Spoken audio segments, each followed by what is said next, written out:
I'm sorry, but don't wanna talk. I need a moment before I go. It's nothing personal. I draw the blinds. They don't need to see me cry. 'Cause even if they understand, they don't understand. So then when I'm finished, I'm all about my business and ready to save the world. I'm taking my misery, making my bitch give me everyone's favorite girl. Hey friends, আসসালামু আলাইকুম। তোমরা সবাই কেমন আছো? আশা করি তোমরা সবাই ভালো আছো। অনেকদিন পর তোমাদের মাঝখানে নতুন একটা ব্লগ নিয়ে হাজির হয়ে গেলাম। আজকের ব্লগটা হচ্ছে রমজান স্পেশাল ইফতার পার্টি ব্লগ। এটা আমার আগে দেওয়া উচিত ছিল, বাট আমি এতদিনে দিচ্ছি। এখন মেবি 27-26 রোজা চলতেছে। আর ওই দিন আমি সেহরি করার পর ফজরের নামাজ পড়ে ঘুমিয়ে গেছিলাম। আর আমি প্রায় 12টা বাজে ঘুম থেকে উঠছি। আর আজকে এমনি তো অনেক কাজ আছে আর অনেক লেট হয়ে গেছে আজকে। দেন আমি একটা ভিডিও মেক করে ফেলি, কারণ পুরো রমজান মাসে আমি একটা ভিডিও আপলোড দিই না আমার ইউটিউব চ্যানেলে। কারণ যেহেতু রোজার রেখা কোচিং করার পর আমার শরীরে অতটুকু শক্তি থাকে না যেটা ভিডিও মেক করব। আবার বাসায় এসে কোচিংয়ে পড়া শেষ করো, তারপরে আম্মুর সাথে ইফতারে হেল্প করো, তারপরে ইফতারের পর আম্মুর বাকি যে কাজগুলো আছে ওগুলো করে দেওয়ার পর আমার আর ওই শক্তিটা থাকে না যে আমি একটা ভিডিও মেক করব। তো রোজার মাসে আমি কোনো ভিডিও আপলোড দিতে পারি নাই, তাই ওই দিনে একটা ভিডিও মেক করে ফেলি। কারণ আমার ইউটিউব চ্যানেলের রিচ কমে যাচ্ছে, আর আমি যদি এখন ভিডিও আপলোড না দিই তাহলে আমার ইউটিউব চ্যানেলের রিচ ডাউন হয়ে যাবে। আর আমি তাই একটা ইজি বোতল পেন্টিং করছি, এতে আমার টাইমটা লস কম হলো আর আমার ভিডিও মেক করা হয়ে গেল। তারপর আমি কোচিংয়ের জন্য রেডি হয়ে যাই, কারণ আমার পড়াশোনার চাপ অনেক বাড়ছে। আর তোমরা আগের মতো আমার 2-3 দিন পর পর কোনো ভিডিও দেখতে পারবে না। আমি সপ্তাহে একদিন বা মাসে একটা ব্লগ দিব এখন থেকে, বাট আমি ট্রাই করবো রেগুলার হওয়ার। A few moments later. এরপর আমি কোচিংয়ের থেকে এসে পড়ি। আর কোচিংয়ের থেকে আসার পর আমার অনেক খারাপ লাগতেছিল। আর 3 ঘন্টা ক্লাস করার পর রোজা রেখে কারোরই ভালো লাগবে না, এটা জাস্ট নর্মাল একটা ব্যাপার। আর এদিকে আমার আম্মু আর খালামণি ইফতার রেডি করতেছিল। তারা আলুর চপ, পেঁয়াজু, তারপর বেগুনি এগুলো রেডি করতেছিল। যেহেতু এটা আমাদের বাসায় করতেছিল তাই এটা আমি একটু শুট নিয়ে আসি। তারপর আমি ছাদে যাওয়ার পরে মোটামুটি সবাই ছিল, আর সবাই বিভিন্ন কাজে ব্যস্ত ছিল। শুধু আমি আজাইরা বসে বসে ভিডিও করতেছি, ঘুরে ঘুরে ভিডিও করতেছি। আর এইখানে আমার ইফাত আপু আর আমার ছোটো ভাই শসা কাটতেছিল। আর আমার কাজিন খাদিজা তো খুশিতে পাগলা ডান্স দিতেছে, আমি শুধু আজাইরা বই আছি।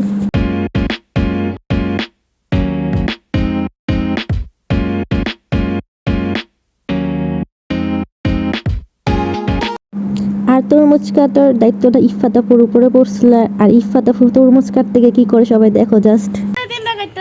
ওই কি রে মধু মধু রসমালাই নাও খাইলাও। আর এখানে সবকিছু অ্যারেঞ্জমেন্ট চলতেছিল, আর আমাদের ইফতার পার্টির অ্যারেঞ্জমেন্ট অলমোস্ট ডান। আর এখানে আমার তেমন কিছু বলার নাই, তোমরা বাকিটা মিউজিকের সাথে এনজয় করো।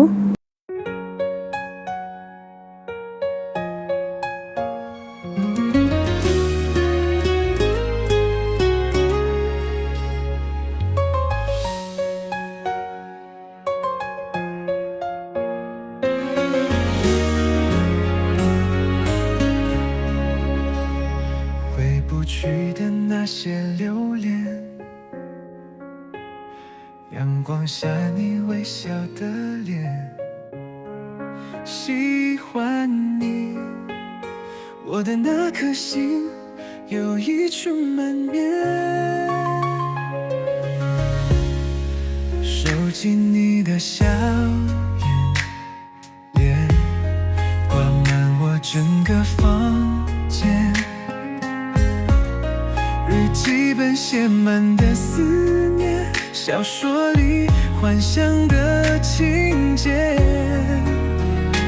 男女主角的我们不相恋，可爱意却在心底。我的心像一场雨，淋湿我的小说书页，一腔情愿又痴迷。তারপর ইফতারের পর আমরা এখানে যে লাইট লাগাইতেছিলাম, কারণ আমরা এখানে রাত্রেও থাকবো। A few moments later.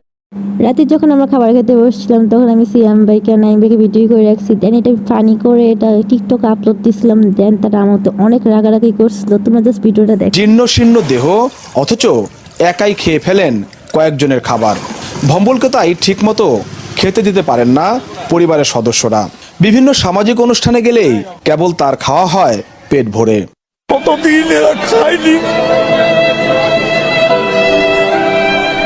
3 মাস অনাহারে থাকার পর খাবার জুটেছে মাত্র কয়েক ঘন্টা হলো, এখনো ধকল কাটিয়ে ওঠা সম্ভব হয়নি। তারপর আমার সব কাজিনরা মিলে আড্ডা দিই, আর ওই দিন আমরা অনেক লেট নাইট পর্যন্ত আড্ডা দিই। আমি কইছিলাম সরকার তো পরে গুলবি, আগে দায়িত্ব আমি রোজ আর আমরা ওই দিন অনেক ইনডোর গেম খেলি, প্রায় অনেক রাত পর্যন্তই খেলি। আর ওই দিন আমরা অনেক চিলও করছি। আর আজকের জন্য এতটুকুই, দেখাবে আমার নেক্সট কোনো ব্লগে। আর আল্লাহ হাফেজ।